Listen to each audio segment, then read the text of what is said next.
po sa ating dakilang Diyos. Hallelujah!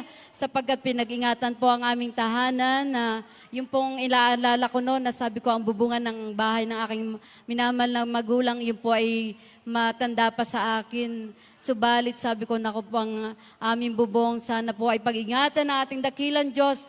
Subalit tunay na mabuti ang ating dakilang Diyos sapagkat ni isa nga pong bubong ay wala nga pong naalis sa bahay ng aking mahal na magulang. Praise the Lord! Hallelujah! Gayun din po, nagpapasalamat po ako sa pagpapala na ako nga po ay nabigyan ng aking mahal na brother-in-law ng isa pong motorsiklo na ginagamit ko po sa pagtungo sa sambahan. Praise the Lord. Sa dako po ng Lucena. Praise the Lord. Mula Lukban po, yan po ay mga 20 kilometers. Praise the Lord.